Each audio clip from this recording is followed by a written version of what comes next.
Bonjour, alors un petit tuto sur la percussion pour le carnaval. Des percussions, c'est quoi? C'est des objets qu'on secoue, qu'on frotte, qu'on percute, hein, qu'on entrechoque. Ces objets vont produire des sons aigus, des sons graves, des sons longs, des sons courts. Et c'est l'ensemble de tous ces sons qui va faire que c'est intéressant musicalement à la fin.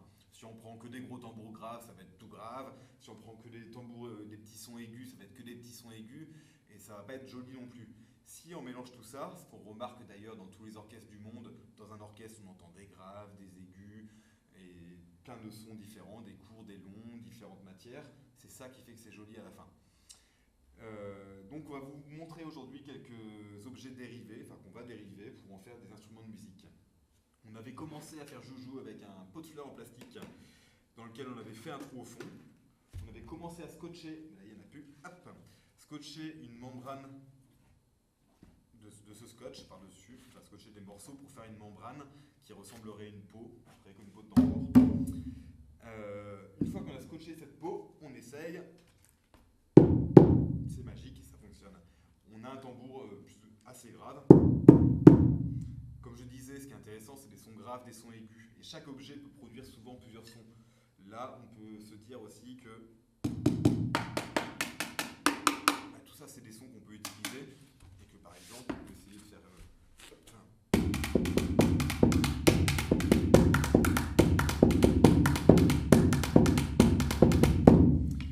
Là, on se rend compte qu'on peut utiliser ce petit pot de fleurs d'une manière professionnelle et faire vraiment de la musique avec. Notez que j'ai pris une baguette avec un embout en mousse, que chaque baguette en métal, en bois, en plastique produira des sons différents et c'est à vous de tester à chaque fois sur chaque objet les différentes sonorités. Certains vont mieux sonner que d'autres et donc à vous de choisir ce qui vous intéresse comme son. Il n'y a pas de meilleur son, il n'y a que des sons aigus, graves, longs, courts à associer avec d'autres sons dans un orchestre. On était avec ce pot de fleurs, ça me fait penser par exemple à celui-ci. Ça c'est un tambour de machine à laver sur lequel on a justement mis une peau en scotch solide. Hop, essayons. Le volume un peu plus gros, elle a plus de puissance sonore. On pourrait scotcher une grosse poubelle comme ça et avoir aussi une grosse puissance sonore. Là c'est pareil, on a des sons métalliques.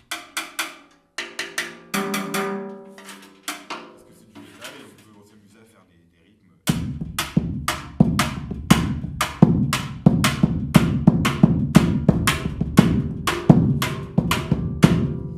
Ça fonctionne, hop. On peut aussi imaginer, je sais pas, là j'ai un petit peigne, je vois qu'il y a des petits trous. Pourquoi pas, c'est des petits sons, il faut essayer. On parlait de poubelles, hop.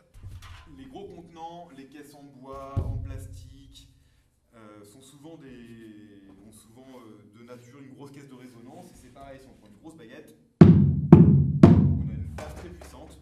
C'est pareil, on peut vraiment faire de la musique.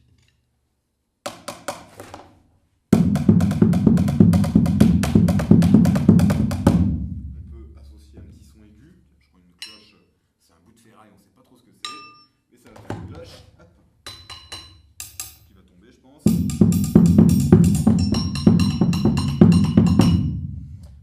En associant ces sons, on arrive à avoir des choses intéressantes. Donc la poubelle, c'est efficace. Qu'est-ce qu'on a par exemple? Alors là, on est sur des sons avec des contenants. On a par exemple des petits contenants en boîte de conserve. Ça fait des petits sons avec des baguettes ou avec des mains. On peut imaginer les associer, en mettre plusieurs et du coup avoir une mélodie avec différentes notes. On pourrait seulement faire des petites percussions.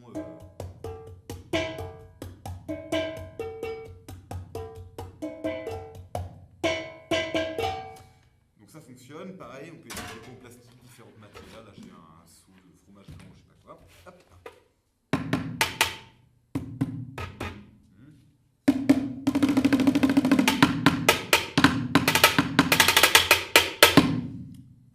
Aussi imaginer associer tout ça, se faire carrément une batterie maison.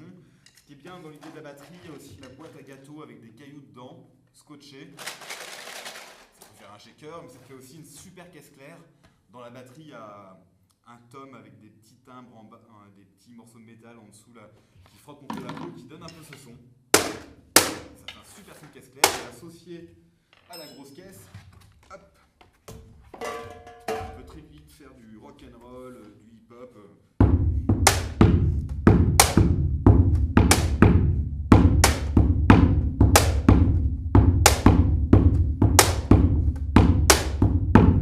Hop, ça fonctionne. Donc la caisse claire, qu'est-ce qu'on a d'autre à vous présenter? On parlait de sons, les sons longs souvent, les cymbales, il y a des cloches qui ont une résonance, ça c'est une hache. On entend le son assez longtemps. Ça fait penser un peu à un triangle, du coup on peut s'amuser, essayer de faire des sons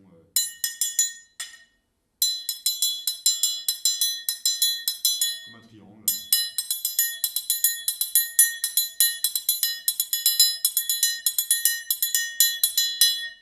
Voilà, toujours des bouts de ferraille comme ça.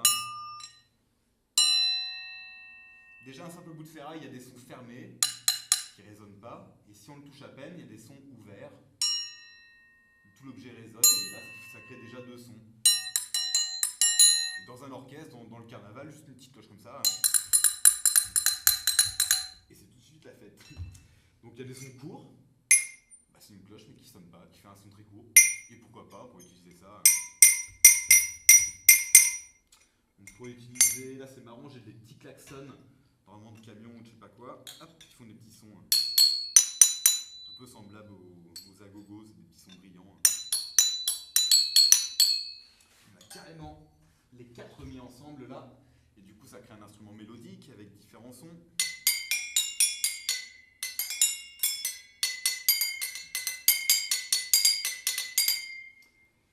Donc voici pour les cloches, tout objet sonnant, un couvercle de casserole, une casserole elle-même, elle peut sonner super longtemps si on la tient à peine, on la laisse vibrer, bing, ça peut produire des sons assez intéressants.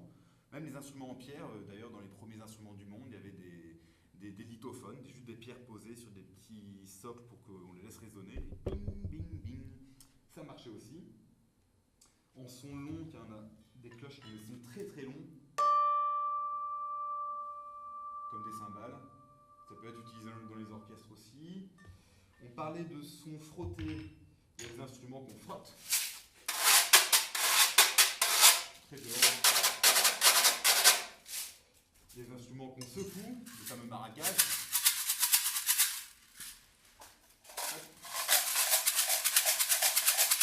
Puis on a rajouté un manche. Qu'est-ce qu'on a d'autre? Bah, c'est vrai qu'un petit mot sur les maracas. Privilégier le métal, plus les objets sont en métal et plus ça sonne. On voit souvent des maracas en petites bouteilles de lait, en petits cartons de papier de toilette dans lesquels on met du sable, des graines, du riz. C'est quand même pas très sonore. Si on prend du métal, des canettes de coca avec du sable dedans, ça sonne tout de suite beaucoup plus fort. Ben voilà, un petit peu exposer tout ça. On peut imaginer que tous ces instruments peuvent être... on peut leur faire un petit trou, mettre une lanière de tissu pour se préparer pour la déambulation. Voilà, après c'est à vous d'essayer tout ce que vous avez chez vous, en son grave, en son aigu, en plastique, en bois, en papier. Essayez aussi un petit mot sur les baguettes, comme je disais. Une baguette en bois ne produira pas le même son qu'une baguette en métal. Une baguette en bois fine ne produit pas le même son qu'une baguette en bois épaisse. À chaque fois, il faut essayer vraiment. Voilà, un petit tour sur les percussions, à vous de jouer, on se retrouve pour le carnaval. Merci.